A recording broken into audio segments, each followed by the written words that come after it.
So in an effort to get everyone home to their moms a little earlier today, I'm going to go as fast or as slow as you guys need me to. So if you need me to be more clear about something, just stop me, ask me a question. If you like my pace, then just let me keep going. So the equilibrium rate in this case, so what do we have here? We have the labor supply and labor demand curve for the economy, right?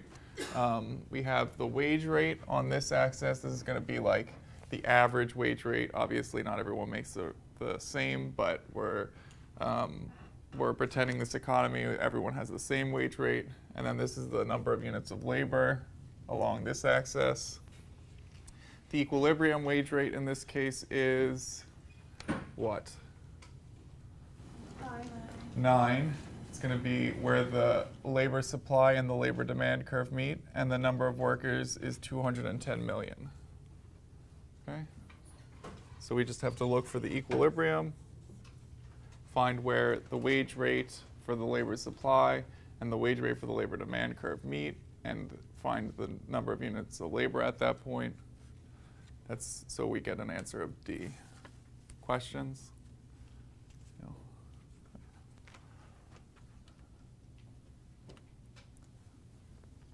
So at a wage rate of $15, there is a is there going to be a shortage or a surplus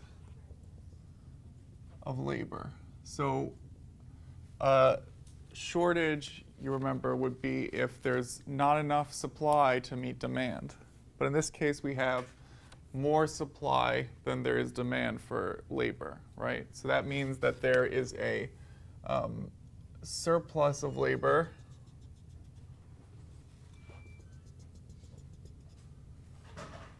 and the and what will labor be equal to in this case? So there is a surplus of labor equal to 270 minus 150. So this is the labor supply minus labor demand. We're going to get 120. And it's in millions, so it's 120 million. So the answer is C.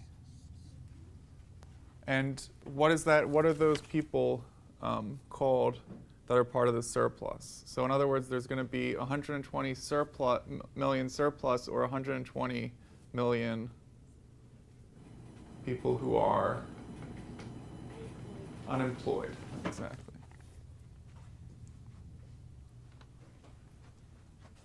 So the answer is C, surplus 120. Questions?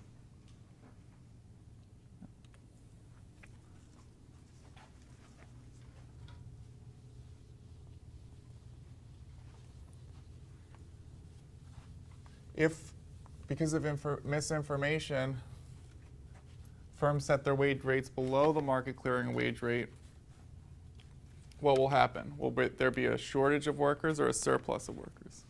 Shortage. There will be a shortage. That's the other case.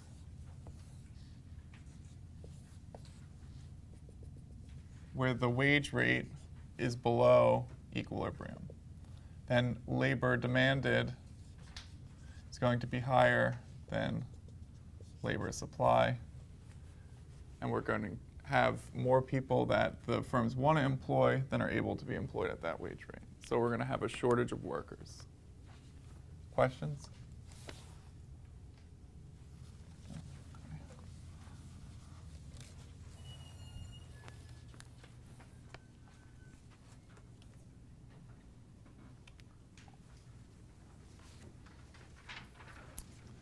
So this question asks, suppose there is a decrease in the fertility rate, which has been the case for the US and a lot of other industrialized worlds over the past 10 to 20 years. So there's a decrease in the fertility rate, and this causes some men and women to place a lower value on their time spent in the non-market activities. What will this cause the demand curve to do? Actually, what will this shift the demand for labor or the supply of labor if we have a fertility rate that's dropping?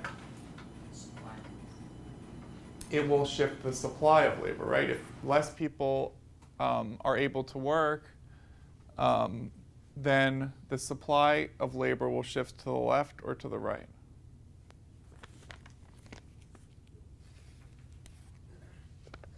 So we're going to have, at every wage rate, will we have more workers or less workers if the fertility rate has dropped? If we have less people that are being born and 20 years later they're not able to work, then we'll have less workers at every wage rate or more workers? Less, yeah. So the supply curve is going to be shifting to the left. Didn't they answer to the right? Yeah, doesn't that mean that they spend more time at work? Or Right. like Okay, so this would be the case if we're talking about 20 years from now, but I think the question, you're right, is referring to today. Well, you don't even need the first part. When it says you place a lower value on Right. spend and So I actually missed this part. I skipped ahead. I just saw the fertility rate. But it says the lower value time spent in non-market activities. So that means they'll have more time to produce. And so you're right, the supply curve will shift to the right in this case. It just means that they place a higher value on working, which will Right. increase the supply of more Right. work. Right. But that will have the effect 20 years from now of actually decreasing the supply. So the labor supply curve will shift to the right.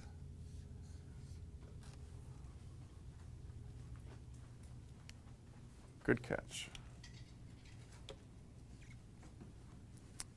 So if the demand in this same problem for labor falls from D to D prime and wages are sticky on the downward side, so what does it mean for wages to be sticky? They get stuck, and so when wages are sticky, why would that happen?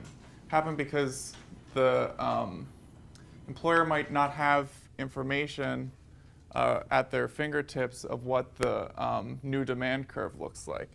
So they might keep wages the same. It's also hard to lower a workers' wage, right, to get to equilibrium.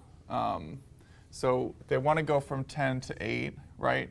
But workers who are already employed with the firm tend to think badly when they get a wage cut. Just think about if you were at a job that you've been working for 10 years and they said, we're going to give you a 20% pay cut.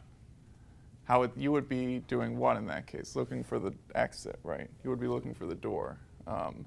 And so wages are stuck up here at 10.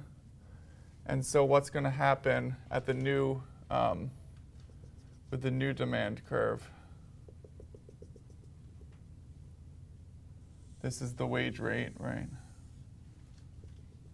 So we're going to have a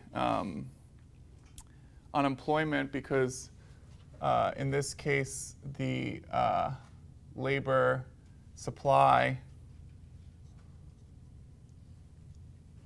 demand,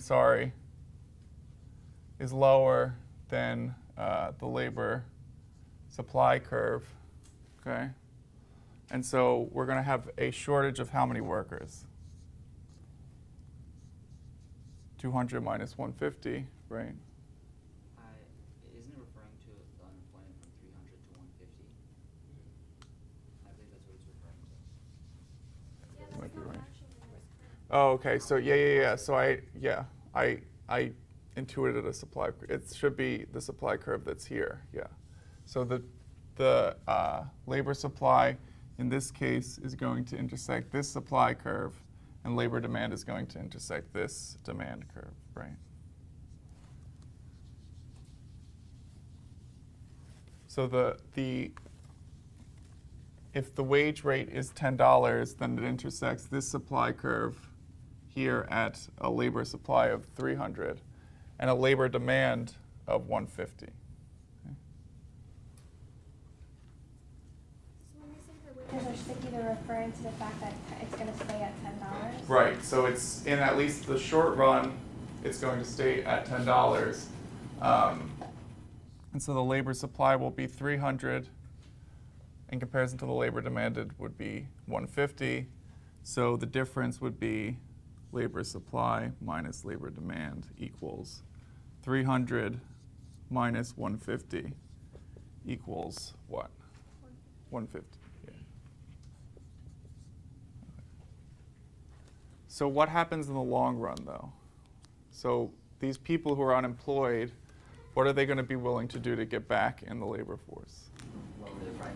Lower the wage rate they're willing to take to work, right? So over time, labor supply is they're going to be willing to take lower and lower wage rates. And as they take lower and lower wage rates, less people will be willing to work, right?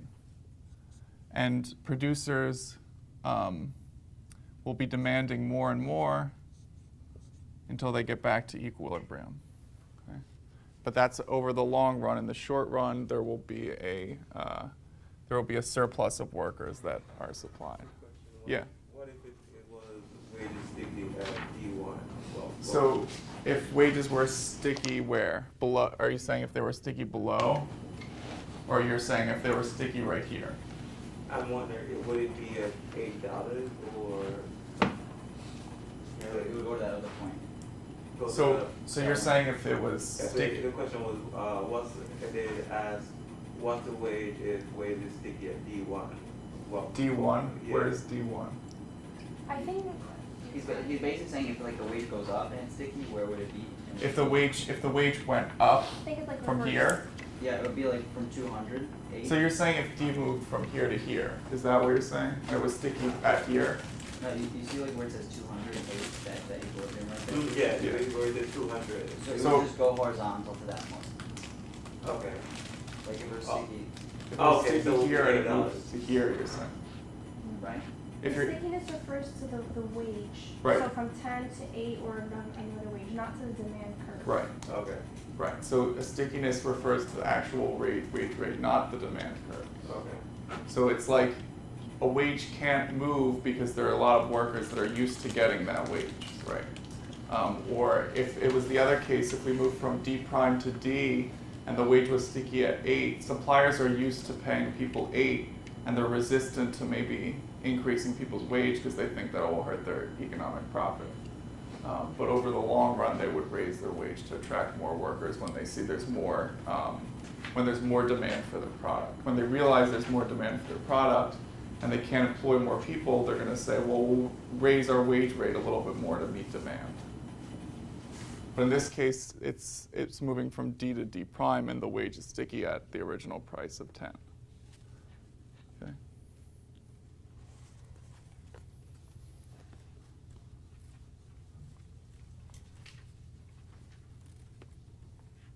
So the answer is B, 150.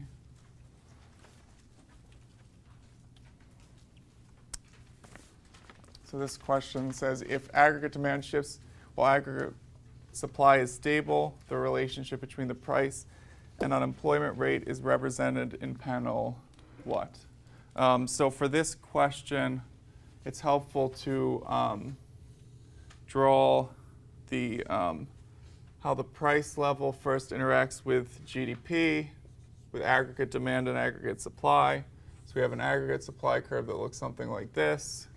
The aggregate supply curve is stable, right? Aggregate demand looks something like this, right?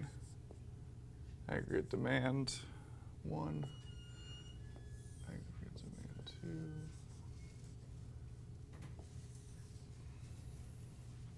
Aggregate demand 3, 4.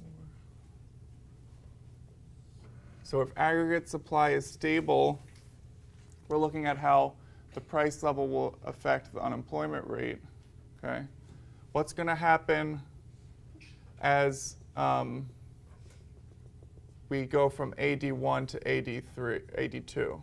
What's going to happen to the price level? It's going to rise, and so suppliers on this supply curve are going to be willing to produce more. We're going to have more GDP, in that case, what happens to the unemployment rate if the supply curve is fixed when production increases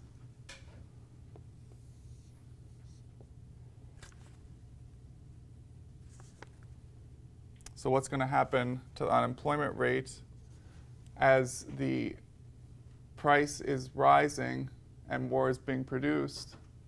They're going to have to employ more workers, right? So the unemployment rate is going to actually come down, right? So actually, let's draw it like on this side. That'll be more clear. So price, unemployment rate. As the price level increases from P1 to P2, right, and P2 to P3, GDP is increasing, meaning we're producing more. If we're producing more, what does that mean about the number of people we need to employ? It has to increase, which means the unemployment rate is going up or down? Down. So the curve would look something like this, right? Passing through the price as unemployment goes down. And so the only box that looks like that is what? Panel A. So when they say it's shifting, like how do you know which way it's shifting? It says the aggregate demand shifts while aggregate supply is stable. It could be shifting either way. So it could be going from 84 to 83, right? So if the price level is coming down, GDP is going down. If we're producing less, what does that mean? That we need more or less workers? Less workers, right? So the if we go from here to here, right, then the unemployment rate would be going up, same relationship. So it doesn't matter which way they're moving, the relationship would still be the same. It's just the direction of that the economy is going. If 84 is going from 84 to 83, then the price level is coming down, and it shows that the relationship between price and unemployment, as we're producing less, we're going to have less people employed, which means unemployment is going to increase.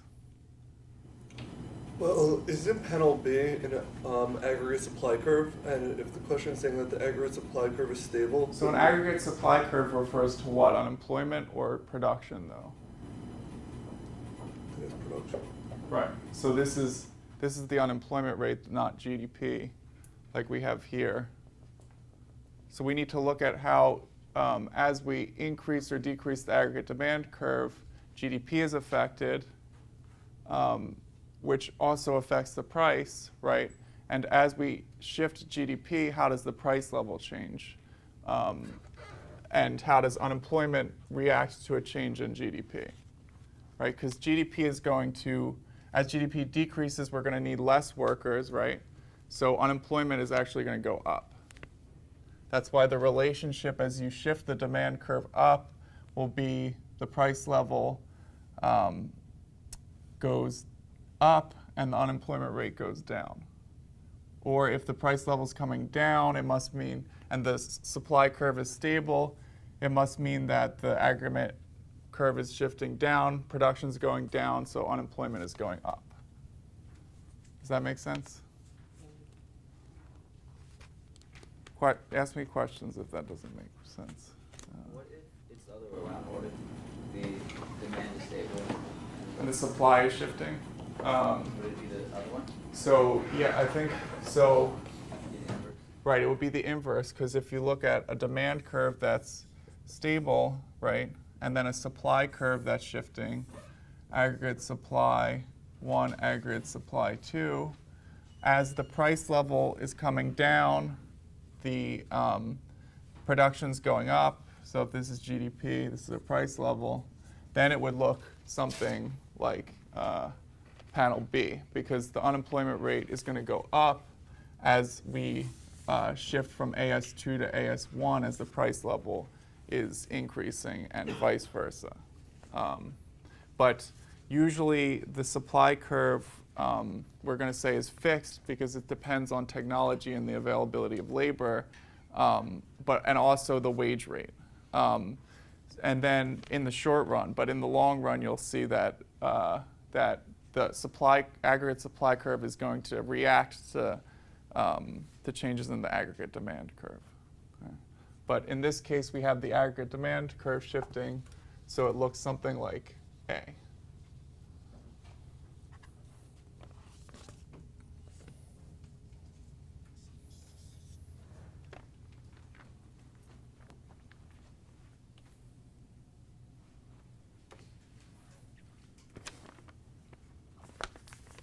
So in the long run, so what is this thing called, by the way? Relationship between price and unemployment. You guys know? It's called the Phillips curve, yeah.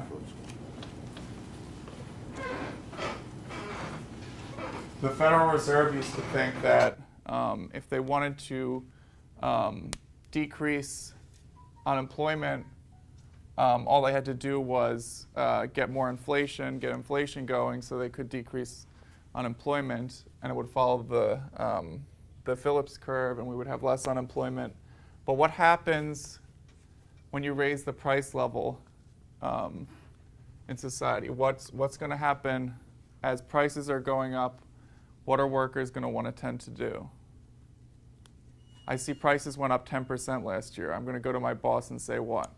I need a raise. I need a raise, right? So what do you know about the aggregate supply curve? It's dependent on the costs of production, right? And if the wage rate's going up, the cost of production is going to be going up, right? So what's going to happen to the aggregate supply curve as prices are rising and people are demanding higher wages? It's going to shift to the left. So let's say we went from 81 to 82. Well, the aggregate supply curve to make up for the higher price, if I drew this more. So let me redraw it so it's actually accurate.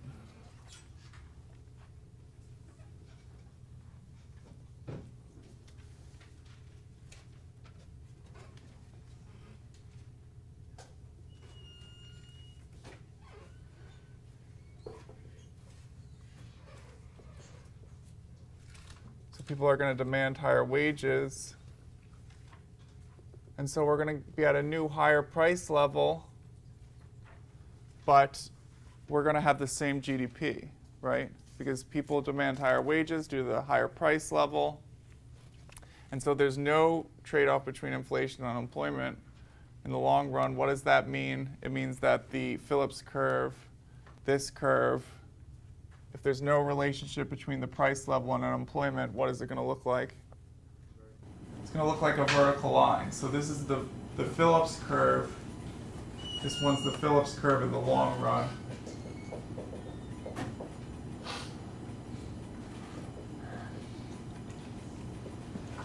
And this is the Phillips curve in the short run.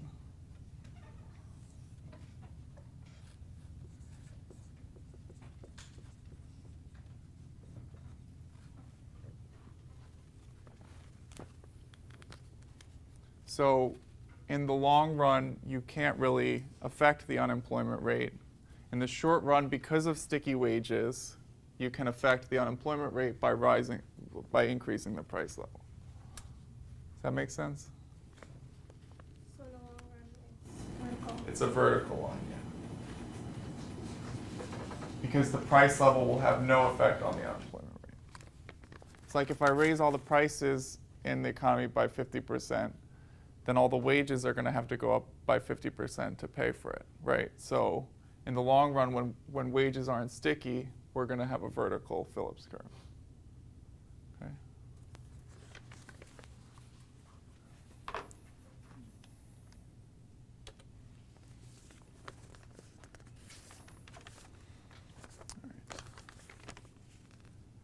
So this is a question about the stock market. And how stocks relate to their price, how stock earnings relate to their price, or how a company's earnings relate to a price on the stock market. So can anyone tell me what, from their finance class, what the price of a stock is supposed to represent? What's the price of a stock supposed to represent? It's supposed to be the present value of all future earnings of a company. Okay, so if you take all of the earnings that the company will earn from now until when it goes bust, right? If you add them all up, and then you take the present value of all those earnings, meaning you adjust them all for inflation, then the price that the stock earns times the number of stocks outstanding is going to give you the value of those earnings. Okay, so as the price, if the future earnings go up, what would happen to the price in that case? It's going to go up, right? It's going to rise. Any questions about that? How stock prices relate to earnings, future earnings?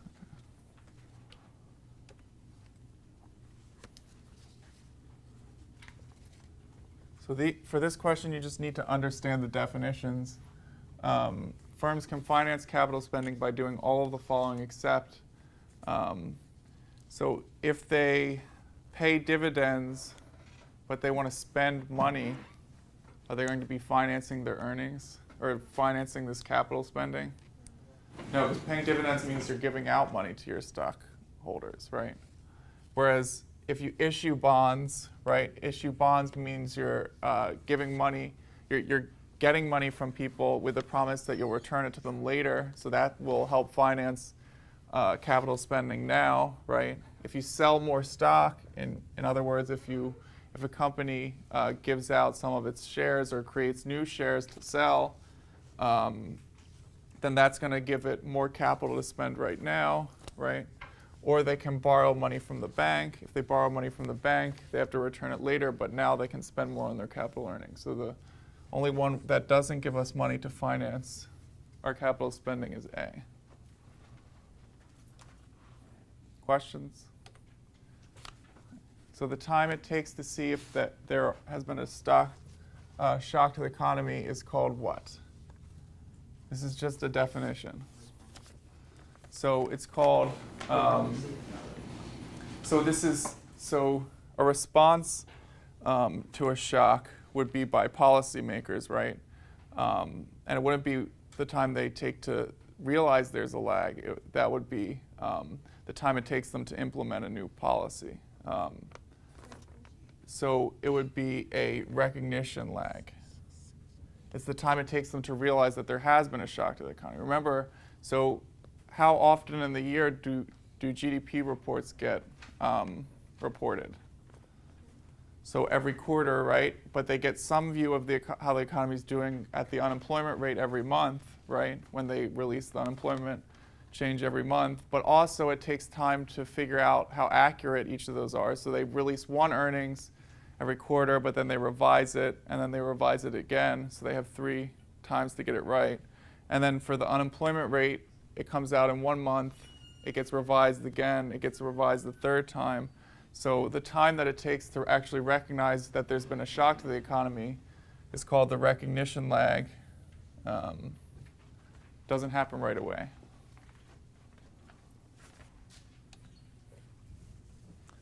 So if the economy is currently at point A, or if the economy is currently at point B and policymakers implement a policy which hits the aggregate demand curve AD1, the time the economy needs to make adjustment is known as the what? So implementation refers again to policymakers. It's the, so this one's going to be the response lag.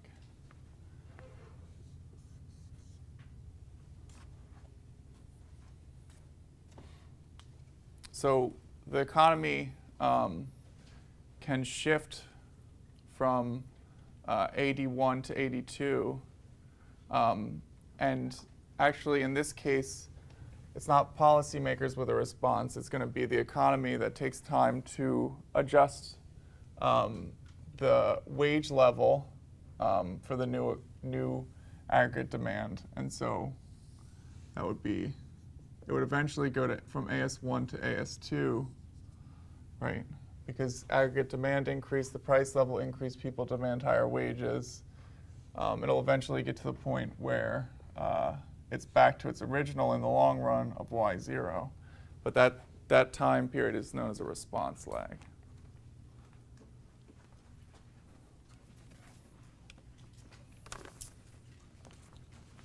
Because Congress decides on federal government budget during the year prior to when it will take effect, the tax laws and spending programs embodied in the budget, are they going to be easy to change or hard to change? Does Congress do anything easily? No. It takes them a long time to do anything. They argue a long time. They debate. They usually come back with nothing. So it's going to be hard to change, and it's going to take a very long time. So this is known as the implementation lag, and the answer is, again, B.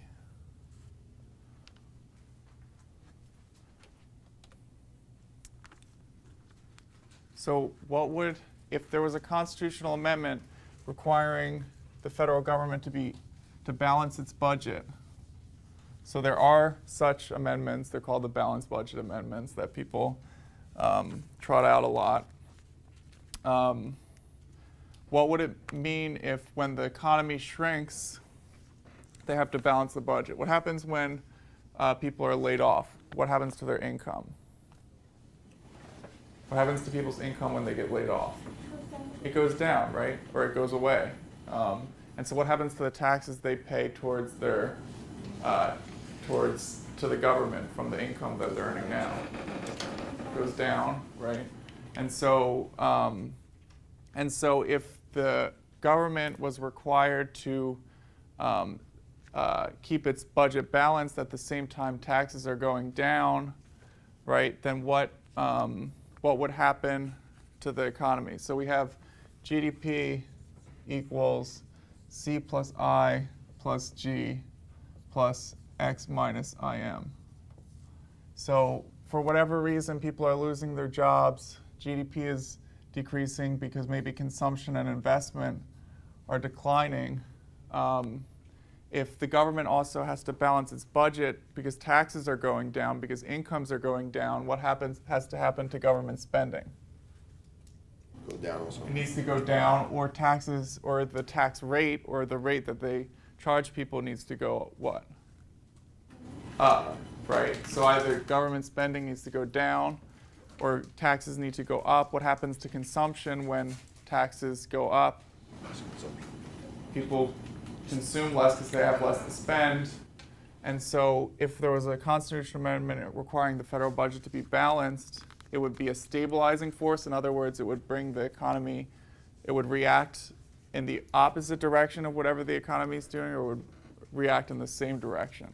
So since G would be going down at the same time that C and I are going down, or T would be going up, which would make C go down even further, right? It's an automatic destabilizing impact. So destabilizing means it moves farther from the natural equilibrium, okay? And so it will be an automatic destabilizing impact on the economy, or C. An example of an automatic stabilizer would be what? So if there's a recession and the government reacts by doing what, would it make it more likely for us to get out of the recession, so counteract the recession? So yeah, if the government spending went up when C and I are going down, right, C plus I, but G goes up in reaction to that, then it would be an automatic stabilizer because it could bring GDP back to around the same level. Okay. So government spending would be a stabilizer. Taxes falling in an expansion, we dealt with that in the last question. Or taxes rising in a recession, that's what we dealt with. taxes falling in an expansion. When we expand, less people are unemployed, so tax revenue goes up, which means that if taxes are falling in an expansion, that would actually be a destabilizer,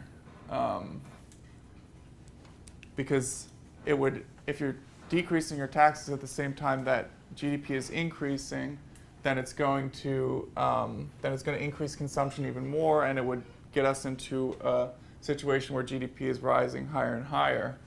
So B is the only one that applies.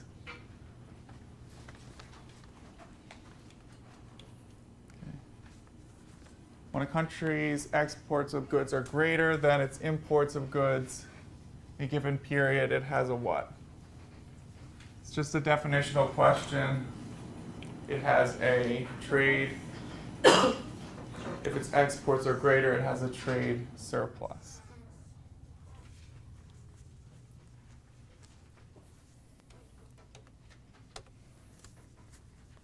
When United States residents acquire assets abroad, they are in essence doing what?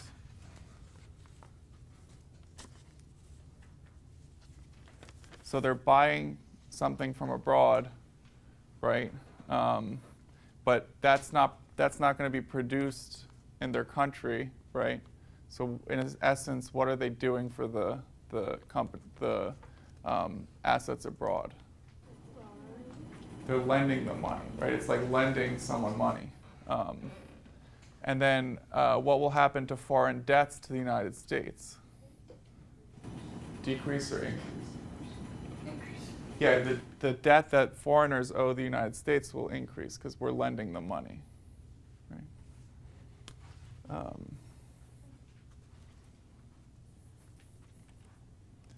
So like when you buy something abroad, it's not producing anything for your economy.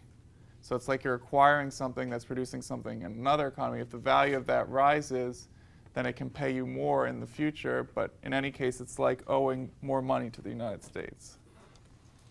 So you're thinking of it as because somebody from the United States gave them that money that. So they paid the money to acquire the asset abroad, right? Yeah. And so Their money supply. So that's going to increase the. So what it's going to do, it's going to increase the money supply in their country, but it's also going to, it's like lending that country money, right? Because now they have more money that came from foreigners, right, to spend in their own economy. But if remember the United States owns that asset, so any money that company earns now will go back to the people in the United States, and they'll be paying it over time as they're increasing, as the earnings of that company is paid to its owner, right? So like think of the foreign asset abroad to be like some company in China maybe, and say that someone in the United States acquires that company. They're going to pay money to acquire the company. The company is going to be earning money. As it earns money, it's going to be paying money back to the people in the United States, right? So at first, you're like giving money to people in that country to spend on something, but then slowly those earnings will drain back to the United States. So it's like a loan that the United States resident gives to the foreign resident that they'll have to pay back, that the residents of that country will have to pay back over time. But then wouldn't their debt go down if they're paying back the money? One of the debt of the United States. So, but this is referring to foreign debts to the United States at the time of purchasing the asset. So that the money that people owe the United States, in a sense, is going up. Okay. Because now that they own this asset, like they're going to have to give money back to the United States over time, right? So it's like increasing foreign debts to the United States. The foreign debts of national countries are going to that the debts that the United States owes the foreign countries are in a sense going down. If you look at it as a net effect. But the foreign debts that people owe the United States are going up. what is the marginal propensity to consume in this economy? The marginal propensity to consume we can get from this aggregate expenditure curve, right? It's for each unit of output or income that I earn, how much more am I going to produce, right? Or how much more am I going to consume, sorry. And that we can get from what? The slope of this line, right? Marginal propensity to consume is for each extra unit of income, how much do I spend on consumption? So we go equals rise, the extra spending. So in this case, it's 100 minus 20. So let's go from here to this point to this point. So 100 minus 20, that's the change in aggregate expenditure from going from 100 units of output to 0 units of output. And the change in income would be what? 100 minus or 0.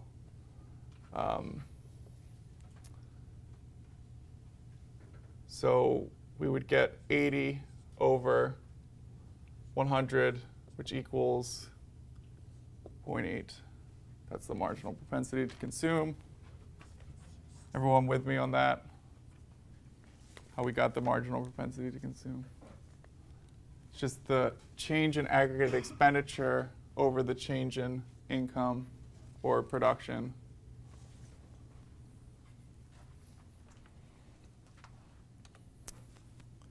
Answer is C. This is a slightly trickier problem. This is the marginal propensity to import. That's what MPM stands for, marginal propensity to import. Okay. We have, what's the difference between this line and this line? Exports minus imports, right? To get the marginal propensity to imports, therefore, to import, we want to take the difference in the slopes between this and this line. Okay. So, so what's the difference? So we need to get the slope of this line, which is going to equal. We can start from 25, right? So we can go from 25 to 20 in rise over 25 minus 0. We'll get 5 over 25. That's going to give us 0.2 as a slope. So that's the slope of this line. We want to get the difference between these two slopes, right? And so we're going to get the difference between these two slopes is going to be 0.6 because this is 0.8. Marginal propensity to import equals 0.8 minus 0.2 equals 0.6.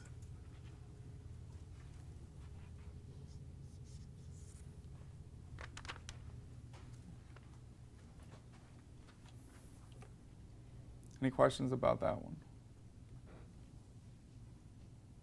You just take the difference between the slopes between when you include imports and when you exclude imports.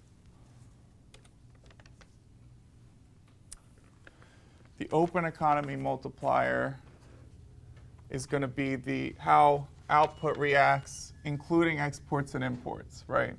Because with an open economy, we have trading, so we want to see how the economy will respond with imports. So how will output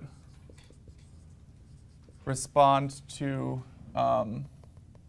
changes when we include imports, well, that'll just be 1 over 1 minus the marginal expenditure, which in this case, the marginal aggregate expenditure would be 1 over 1 minus 0.8. Oh, sorry, 0.2, which was the slope of this line, right, inclusive of imports. So we have 1 over 0.8 equals 1.25. The answer is A again. Questions there? So it's not just most of the time the multiplier is going to be from the marginal propensity to consume, right? But here we have imports leaking out, right? We have imports leaking out of the economy, which means that our aggregate expenditure isn't going to rise as much for each increase in income, okay? Which means that that we want to use the slope of this line instead of the slope of this line for the multiplier.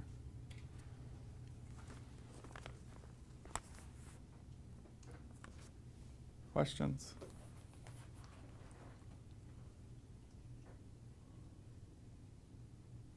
And this 0.2, this 0.8, this 0.2 came from the slope that we got here. See that?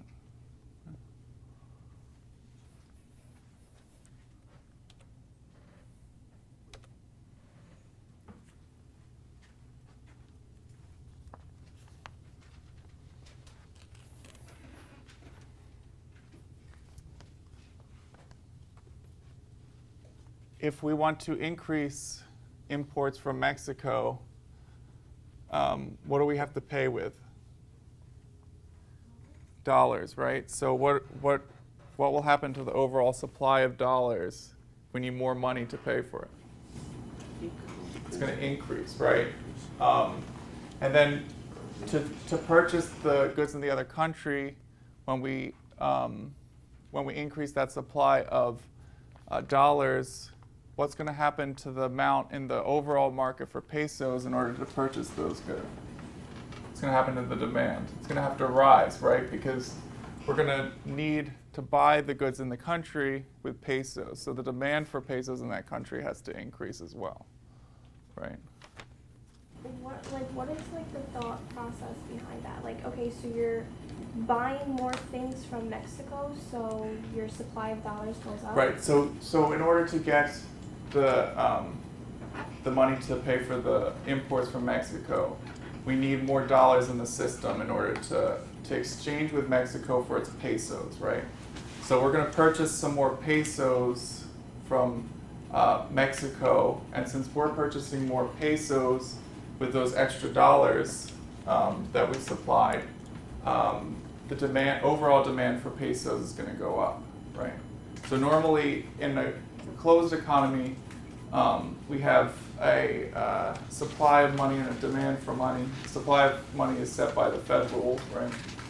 The demand for money is set by the income of people and their preferences. And so an increase in U.S. imports, that means, but in this case we have an open economy where it's not just determined by that, but also by how much of your goods other countries want to buy, right? The demand for pesos. So more people want to buy your goods, they need to pay in pesos, so that they're going to be asking for pesos to pay for, they're going to be wanting pesos to pay for those goods, so the overall demand for pesos is going to go up.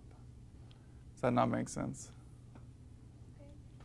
I think that makes sense, but the increase in U.S. imports from Mexico, it sounds like the money supply will be going down because you're buying imports, right?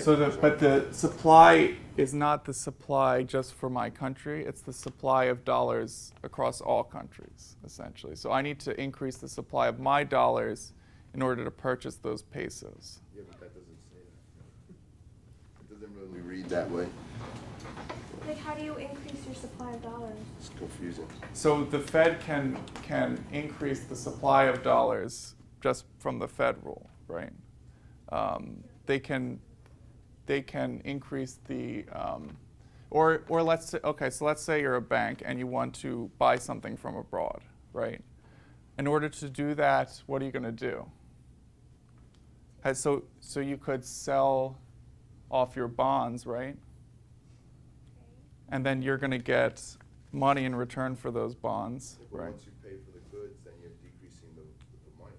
No, but you're decreasing the money for the country, your balance of money for the country. But this is for the total supply of dollars across the world, not just the supply of dollars in this country, right?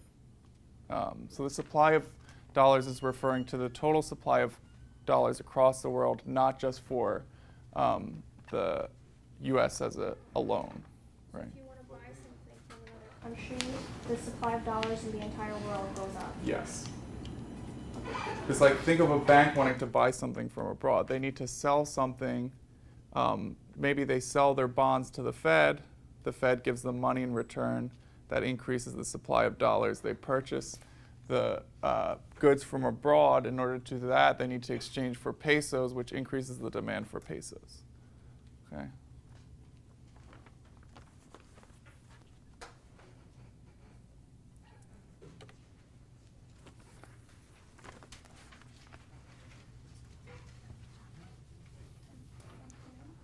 So the number of DVD labeled rents per week increases from 4 to 7. This is, I mean, does anyone have a question about this one, or can we skip it? This one is like extremely easy. So it's just a question of moving along the demand curve, right? So rentals increase from 4 to 7. This is caused by what? A decrease In the rental price in because the rental price. income, it will be a different line. Rental price, this is- So so anything that's changing other than the price level would be represented as a shift in this line, but this is represented only through a movement along this demand curve. So it would be a decrease in the price of rental, because a decrease of the price of popcorn would be what? A decrease in the price of a complement, right? And a decrease in the price of the complement shifts the demand curve to the right. So again, that would be a shifter of the demand curve, okay?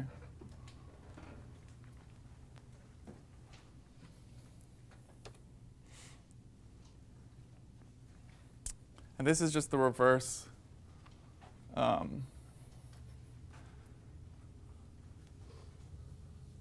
Moving from 7 to 4, that's an increase in the. I guess they really wanted to hammer home in these two questions the difference between a shift and a movement along. So they asked it twice in different directions.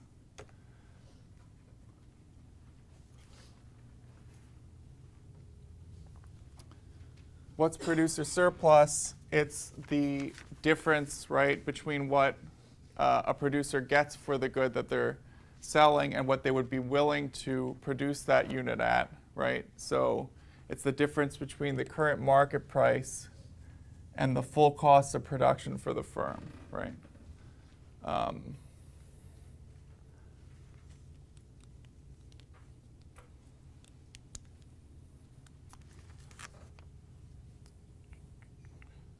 Is there any questions about that? So if you look at a demand curve, you have supply and demand. Here's the market equilibrium. The total cost is represented by the area, which the amount that they have to spend to produce each of these goods.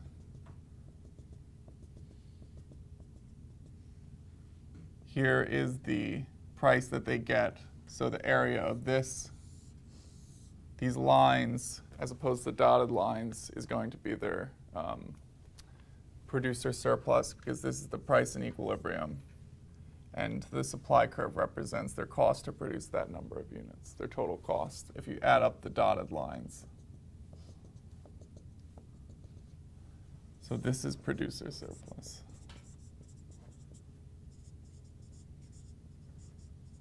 And this is their total cost for production. So to get this area, we just take the difference between the price at equilibrium and their cost at each point. To do that, you could take the intercept of the supply curve and the price at equilibrium, take the difference between those two things,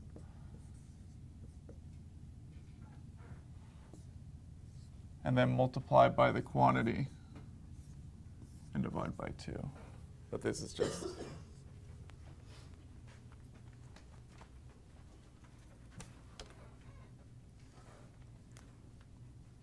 any questions?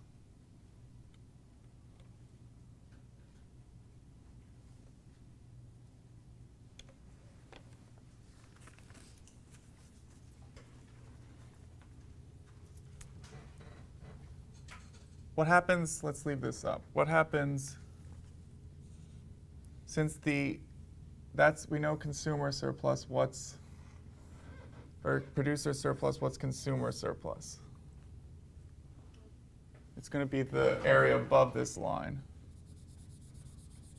right? This is going to be consumer surplus.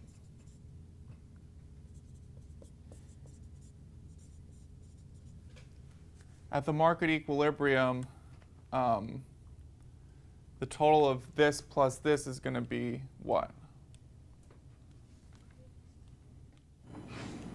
It's going to be greatest. Why is that? Because if we were, let's say we were here, right? If we were here, then producers could get extra surplus because they're the amount that they're willing to produce something at, the cost them to produce the next unit of production is less than what the next person who wants to buy this product is willing to pay, right? So, and that's always true until you get to this point. So there's all this area that they could capture by increasing the price and producing more, and there's more people willing to buy it at that price. But after that, like let's say you're here, then the price that producers are producing at is more than the amount that people would be willing to pay. And so at this point, the cost of production are higher than the benefits to producing. So you could actually increase the surplus by decreasing your production, decreasing the price, and more people would be willing to buy your product. Right. So in both cases, the surplus is greatest at the market equilibrium.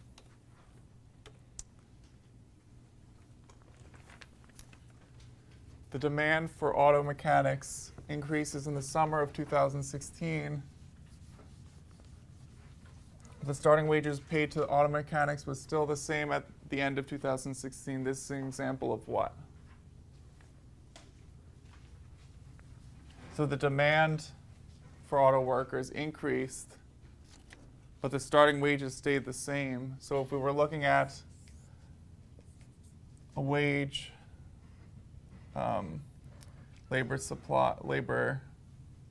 demanded labor supply graph.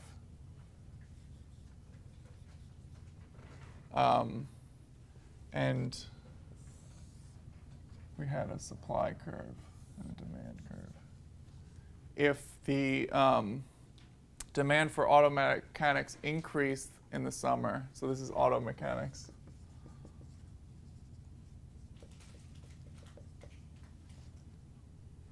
if the demand increased, what should happen to wages? It should increase, right?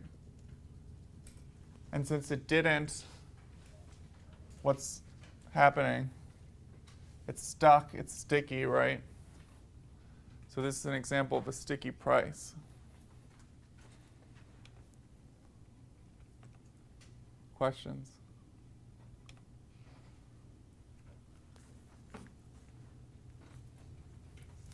So what are promissory notes issued by the federal government when it borrows money, as is shown? What is that known as? So it's a note that the federal government gives to someone saying they'll pay them back later. It's borrowing money from that person. But what do they call it? They call it a bond.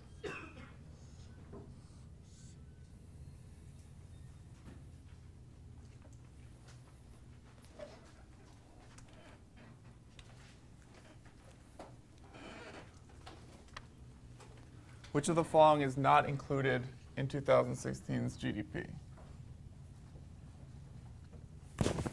So for this, you have to know everything that's included in GDP, right? So what's the definition for GDP? Yeah, it's the final value of all goods and services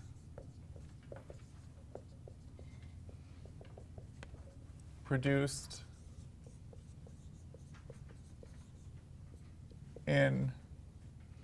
within a country's borders in a given year.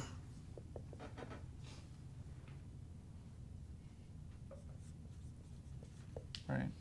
So anything that doesn't meet the definition here wouldn't be included.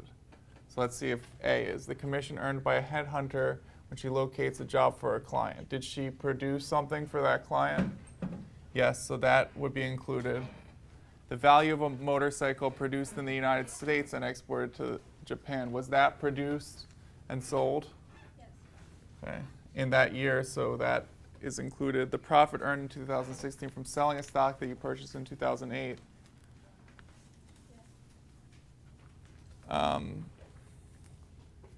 So let's go to this one. The value of a motor that is used in the production of a lawnmower.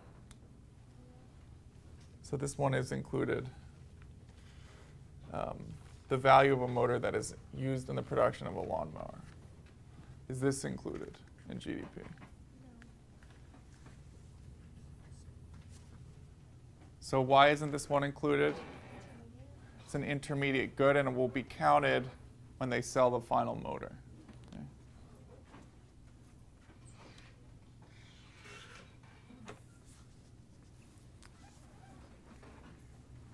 So here it asks what's personal consumption expenditures in billions of dollars.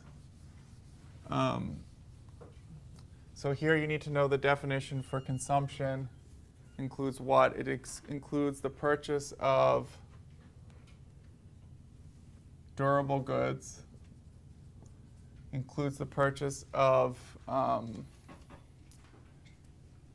services, and it includes the purchase of non-durable goods.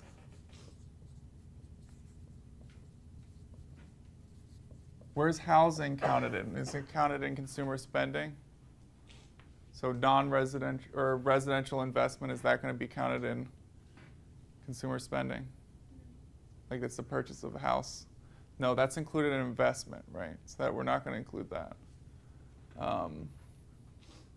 Non-residential investment, that's like business investment, we're not going to include that either. So we just have to add up these three things. So we have 600 plus, and maybe I missed one, but let's see, plus 900 plus 800. What does that give us? 600 plus 900 is 1,500, plus 800 is 2,300.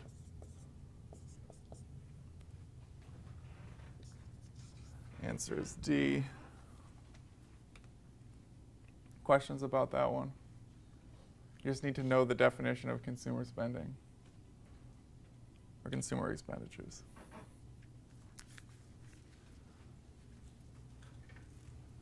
If the number of people classified as unemployed is 20,000 and the number of people classified as employed is 400,000, what is the unemployment rate? How do you define the unemployment rate? It equals the unemployed in the numerator divided by what? Labor force, which it equals the unemployed plus the employed. Remember, this is the labor force. How about people that are like, that don't want a job? How about people that are in school right now? Are they included in the labor force? No, because they don't want a job, so they're not included in the labor force. So we add up the 20,000 plus 400,000 for the denominator. We get 420,000.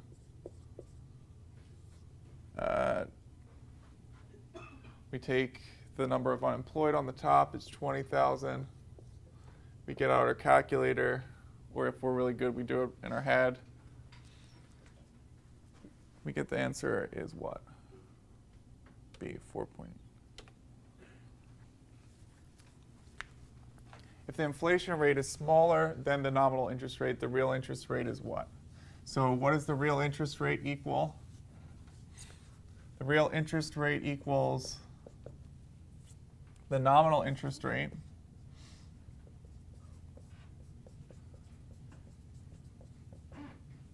plus or minus inflation. Minus inflation, right?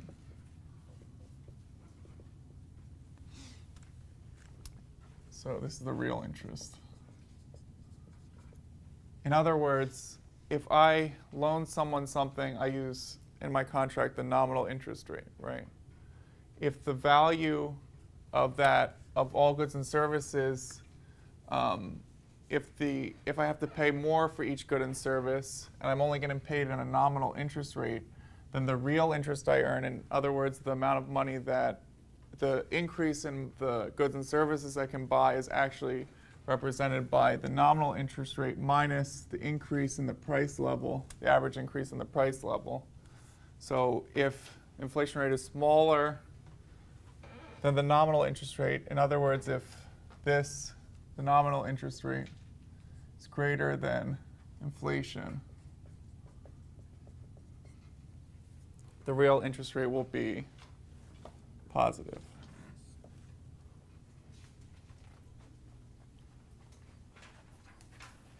So for example, if the nominal interest rate is 5 and the inflation rate is 4, nominal greater than inflation, the real interest rate is 1, so it's positive. Yes.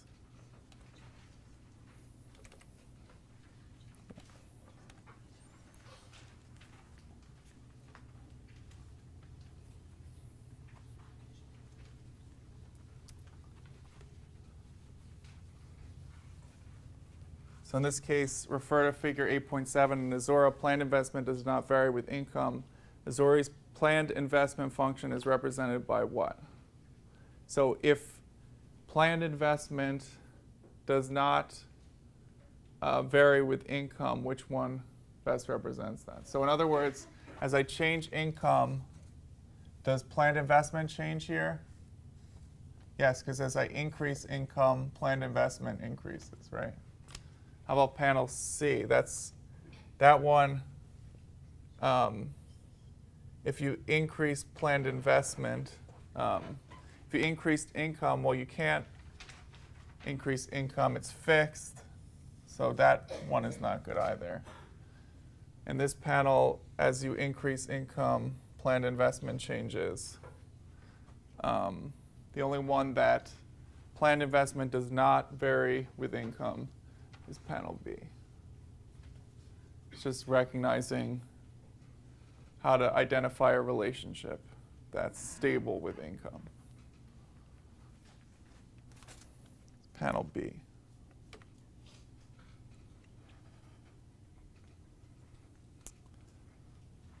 How can we get the aggregate expenditure function here? we're looking for the slope and the intercept of this line, right? So we get aggregate expenditure equals, what's the intercept of this line? 200, right? Crosses right there. Plus, we want to get rise over run for the slope, right? So rise in this case, 1,000 minus 200 here and here, 2 points on the line, divided by 1,000 minus 0. So we get 800 over 1,000 equals 0.8. So we get 0.8 times output. We often use Y to represent output.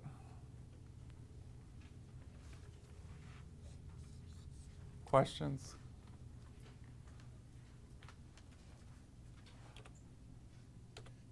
If output is less than planned aggregate expenditure, there will be what? So actually, let's go back to that last graph because it'll help us answer that question. If output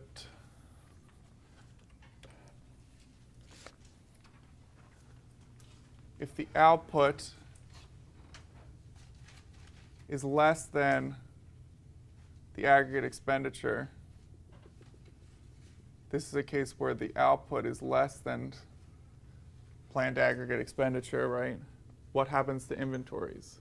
So in other words, we're producing less than we're consuming. What does that mean for the inventories in the economy? What's going to happen to them? What are they? Increase. But we're producing less than we're spending. So like in other words, in a single period, if Campbell Soup only produces 500 cans, but the people buy 600 cans, what's going to happen to the inventories at Campbell Soup?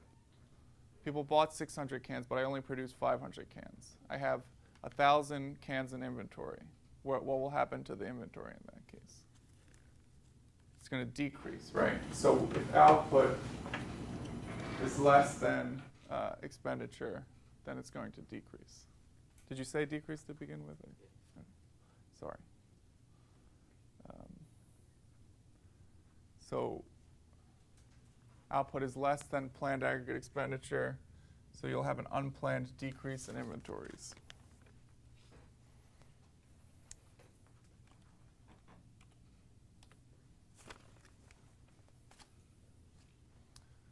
So this one just wants you to talk about the sequence of events during a recession.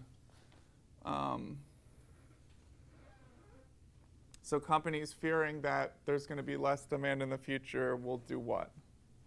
Go back to the last question. Yeah, sure. What happens to if it were to be a planned decrease in inventories?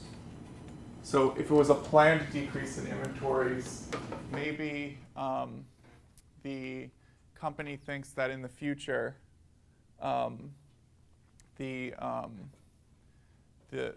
we're not going to need as many. Let's say that the company thinks in the future we're going to hit a recession and we're not going to need as much inventory, right? Then they would plan to spend less, which means they would invest less, which means on that line, remember, we have this aggregate expenditure line and this 45-degree line. That would actually, if it was a planned change in inventories, it would shift the line, right? Because remember, aggregate expenditure is C plus IP, or planned investment, plus G. If it was planned, then planned investment would go down. They would spend less on inventories. And so you would have a line that shifts down, right? Rather than a movement along the line, right? Go ahead. The second one is unplanned, right? This one, a movement from here to here is a planned change in investment. if I'm here, right, then that means my aggregate expenditure is greater than my output because I'm above the 45-degree line. That's an unplanned change in inventories. So what's going to happen as inventories start to shrink? What am I going to do? I'm going to increase production, right? I'm going to increase production so that I don't have that unplanned change in inventories. Because if I let that go, my inventories could go to zero, and then I don't have product to sell for the demand. So I'm going to increase production. More people are going to get hired. Incomes are going to go up until we reach this equilibrium where inventories aren't changing. But does that answer your question about planned versus unplanned changes in inventory?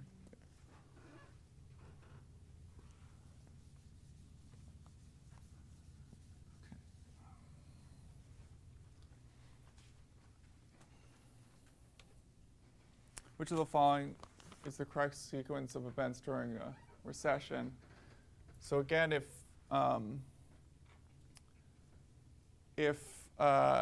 companies are fearful that in the future there could be like demand will shrink for whatever reason, what might they do today? They might cut back on spending today, produce less. That would be a planned change in inventories. And then what will happen to the number of people they need to employ to continue producing at the new level that they want to produce at, the new lower level that they want to produce at? What's going to happen to people that are working at that company? They're going to get laid off. So unemployment is going to rise, right? This is in a recession. What's going to happen to income when unemployment rises? It's going to fall, right? So we're between these two now. What's going to happen to tax revenue as people are laid off? It's going to fall. So we're here. And you know that unemployment benefits are going to rise because people who are laid off can claim unemployment benefits. So overall unemployment benefits are going to rise. The budget deficit is going to rise, right? So the answer is C.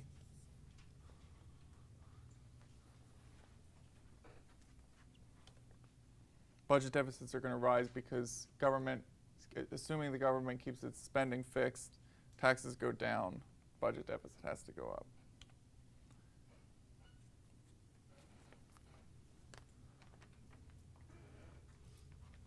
So when a company puts little price tags on something, what does that represent?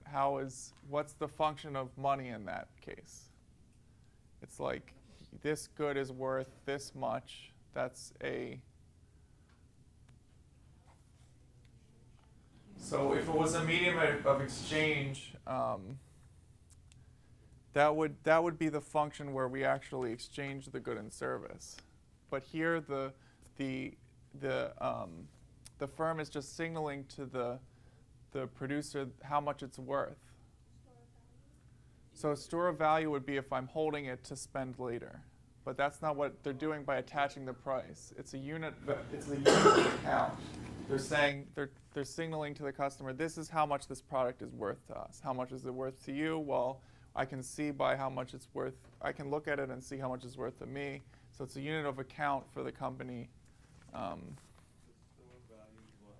store of value is like I'm holding money in my wallet to, I'm not holding a lot of money in my wallet, but I'm holding money in my wallet to be able to spend it on goods later, right? So that's like the store of value. When I actually use it to exchange with people, I'm taking a good, I'm giving them money, that's a unit of exchange, or that's a medium of exchange. The unit of account is like I'm using it to show how much a good is worth, right? So that's the unit of account. So at the time of purchase, so if I buy this shirt for $20, then I'm using money as a medium of exchange. Right, exactly. Versus the price tag is just showing how many dollars that shirt is worth. That's a unit of account.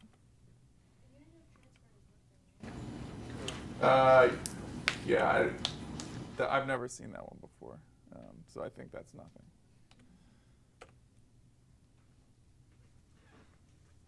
What happens when the Federal Reserve raises its required reserve ratio? What is the required reserve ratio, first of all? It's the amount that banks have to hold in their reserves as a total, as a percent of their deposits, the amount that people have deposited in their bank, right? Because if they don't have enough deposit in their bank, everyone comes to get money out of the bank. If too many people come to the bank to get money, then they might run out of their reserves, and that could cause a panic that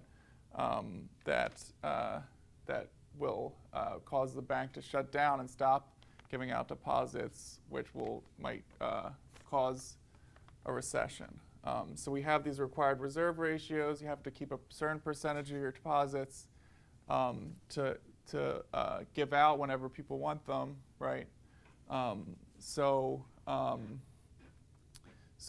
when the Fed raises the required reserve bank, if that bank has more reserves than it needs to meet the reserves ratio, it's called an excess reserve. But now the percentage is higher, so what's going to happen to the excess reserves? It's going to decrease, right? So the excess reserves is the difference between the required amount of reserves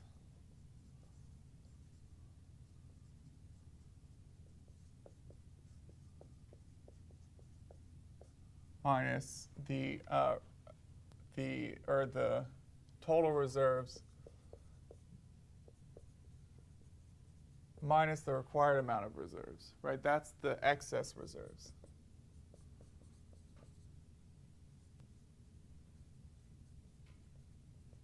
So if the required amount of reserves goes up, the excess reserves has to be going down, right? And the money supply will do what in that case? So the money supply, that means, so if they need to increase their required reserve ratio, what do they need to do in order to do that? They need to sell off some of their assets. The people buying those assets will pay in money, which will go into their reserve ratios, so the supply of money will go up or down. So the bank is putting that money that they got from people when they sold off their assets into the reserves. What's going to happen to that money? It's going to disappear from the supply because they're holding it as reserves, and the money supply is going to go down, right? Questions about that?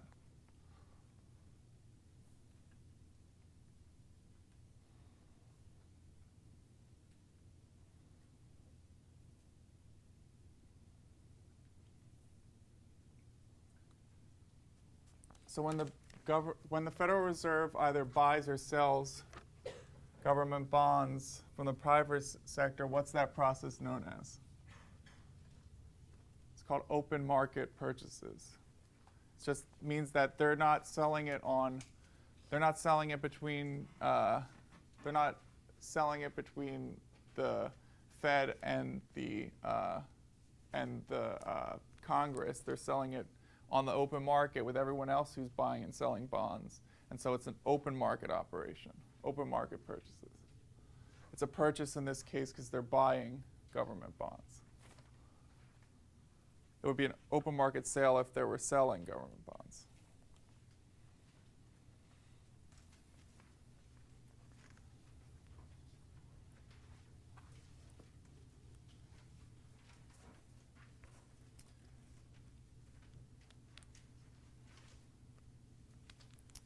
What's going to happen as a result of blank if the equilibrium interest rate increases and the equilibrium output level increases?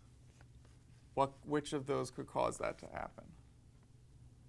So if both the equilibrium interest rate is increasing and the equilibrium output level is increasing, which of these curves has to be shifting? The IS curve has to be shifting, right? So if this is IS1, call this IS2.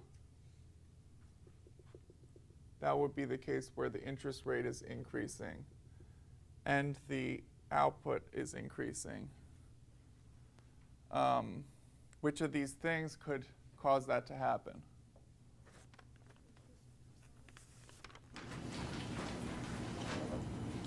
So an increase in the price level would cause a response by who? By the Fed, right?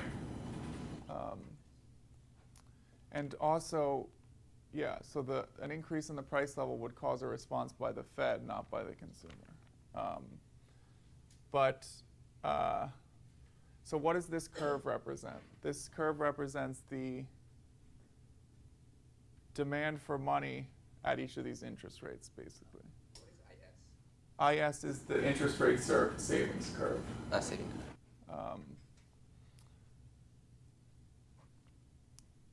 So this curve increases because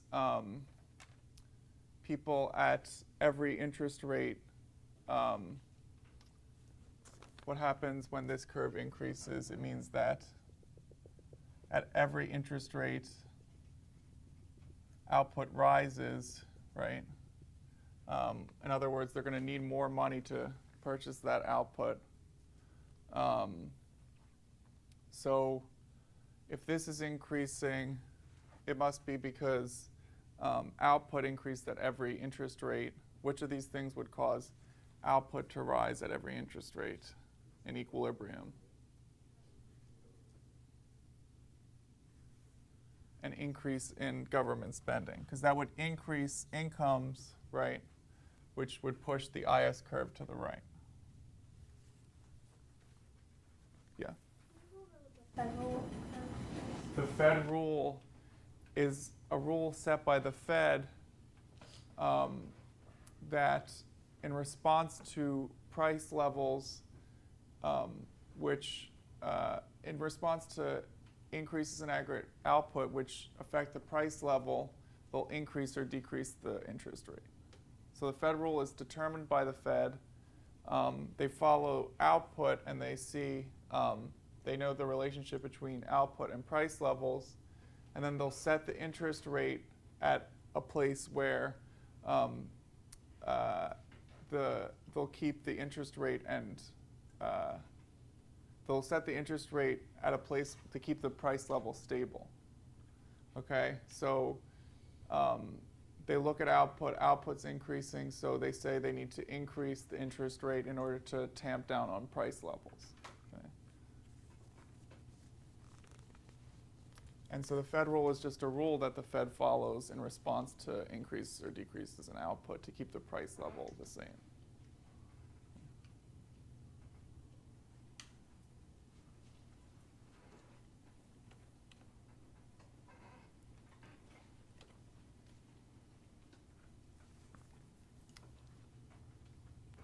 Which of the following is an example of an expansionary fiscal policy?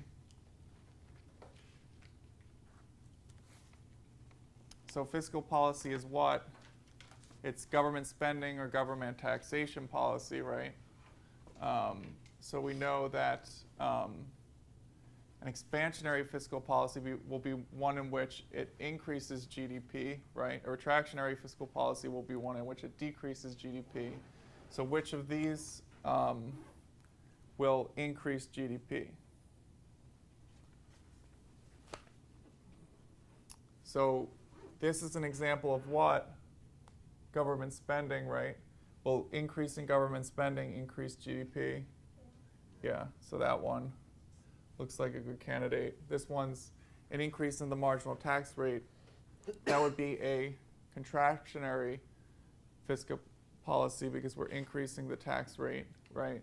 And so we're taking more money from people, so they'll spend less in consumption, so it will be a contractionary fiscal policy. The Fed doesn't control fiscal policy, it controls monetary policy, so that's not the right answer. And the federal government reducing pollution standards to allow firms to produce more output, that's an example of government regulation, not government spending.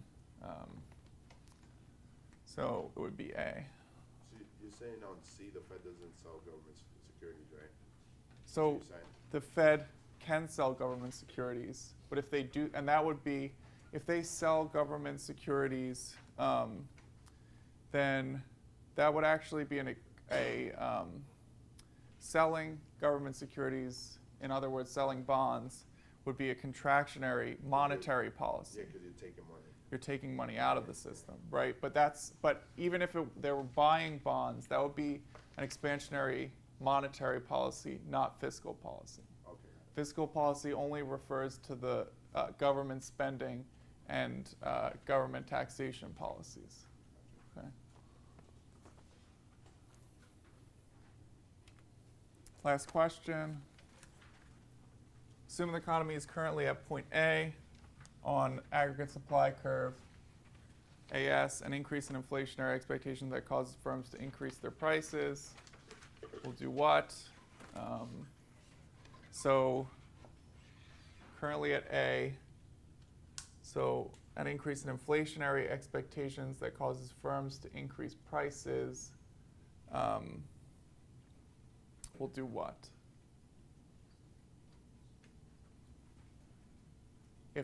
If the producers expect prices to go up,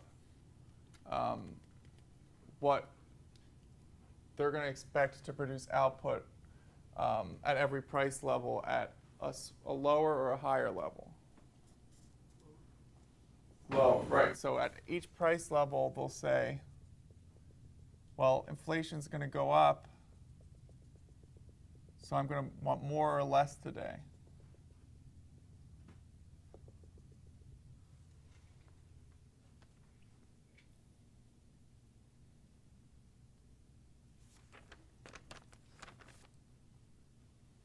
So this is like I expect in the future prices to increase. So today, at every price level to produce that output, I'm going to expect more, right? So to produce that same level of output, I'm going to expect a higher price. So that's going to be a shift of the aggregate supply curve from AS1 to AS2. If it wasn't inflationary expectations, but prices today, what would that cause? That would cause a movement along AS, yeah, from A to B, for example. So if it was not expectations, but rather an increase in the price today, maybe because of an increase in demand, then that would be a movement along the supply curve. But in this case, it's expectations. They expect prices to rise in the future. They know that it'll be more costly in the future to produce, so they'll raise prices today. Or they'll raise the price they charge for every level of output today to cover themselves in the future. So the price level isn't changing. The price level will increase, but it'll increase because of the shift in the curve and the movement along the demand curve. So the new price level would be P2 and new output level would be Y2 because of the increase in. Why are they shifting the curve? They're shifting the curve because they expect prices to rise, so they're going to expect their costs to increase. So today they're going to. Cost of production is going to increase. So the expected cost of production is going to increase, which increases their costs essentially. So anyone that has any other questions can come up and ask. Can you explain, please, planned investment and actual investment? Planned investment and actual investment. So investment, remember, includes what? It includes changes in inventories, right? So the way to get from investment to from planned investment to investment is to add the changes in inventories. So the only difference between planned investment and investment are changes in inventories.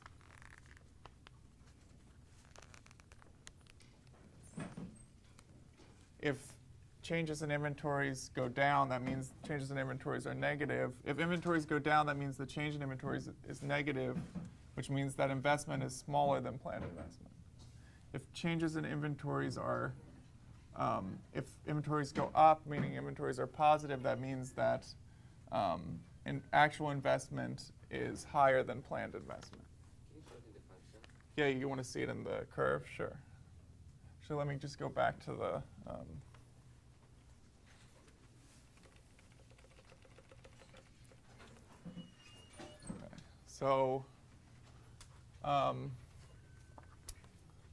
So in this case, we have that that the output, remember, includes is determined from investment, right? Is smaller than aggregate expenditures, which includes planned investment, right? And we said before that when this is the case, so actual investment is going to be smaller than planned investment in this case, right? And so what does that mean about inventories? It means that inventories have to be negative, right? Because the changes in inventories have to be negative because inventories are going down, which means that, as we saw on this graph, investment is smaller than planned investment. It's always smaller than planned investment. No, on this side of the curve, If it's in the right side of the curve, if it's on the right side of the curve, then they're producing more than they're spending, right? Which means what? That if they're spending less on cans of soup than they're making, right? Then inventories are going up, right? So inventories would be positive. The change in inventories would be positive because inventories are rising, which means that investment represented by output would be higher than planned investment, which is represented in aggregate expenditure. Does that make sense? Could you go back to 40? Yeah.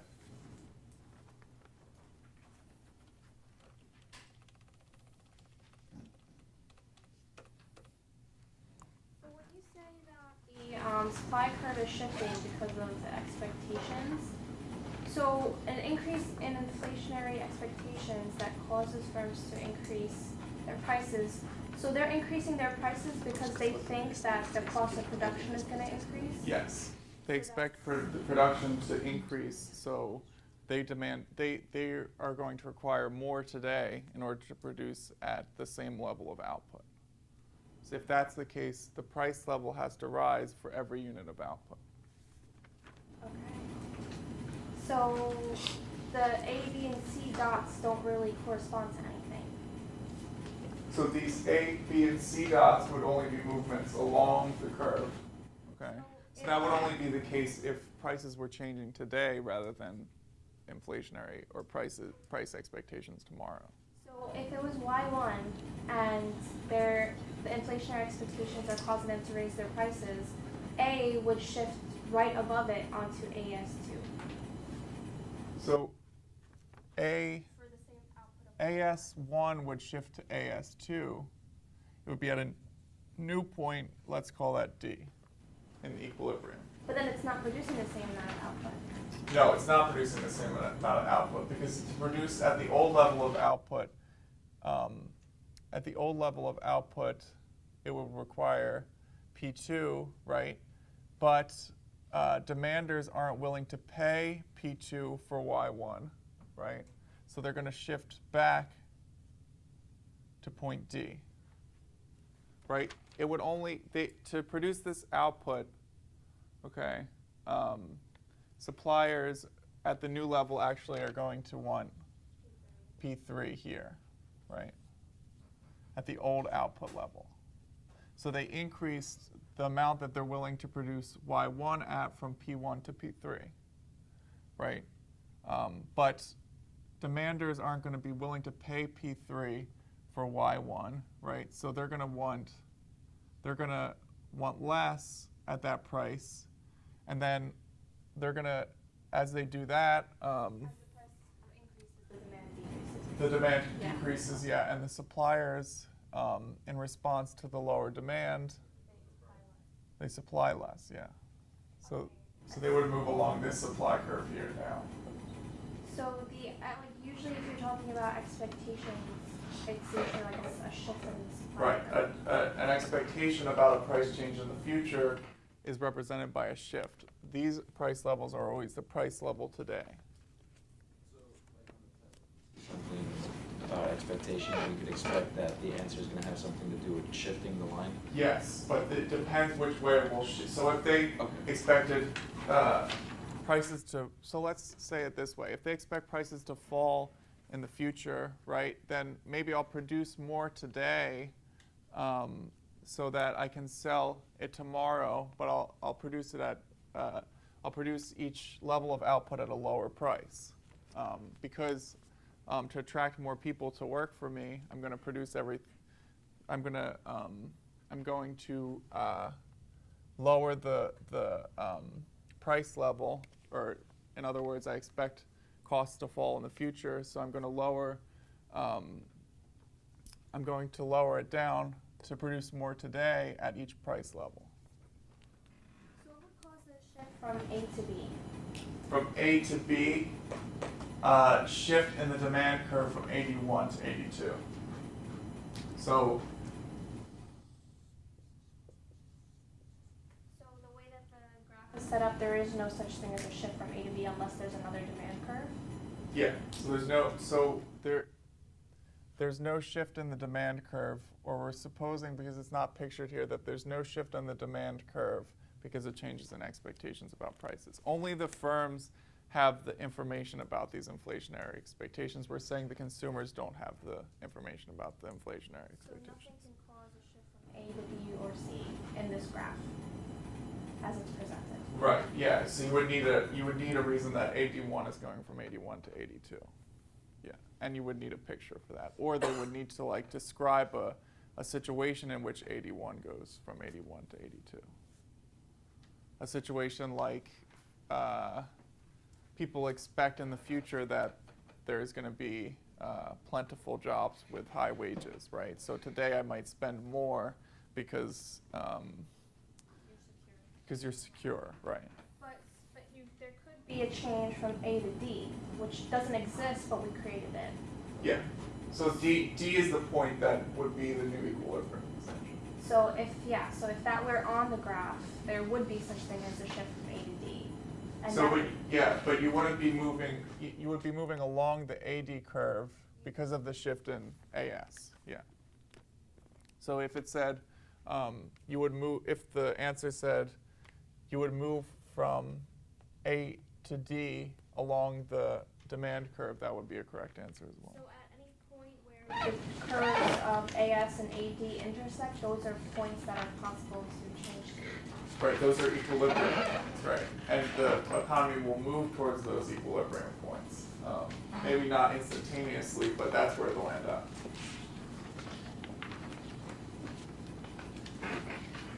Other questions?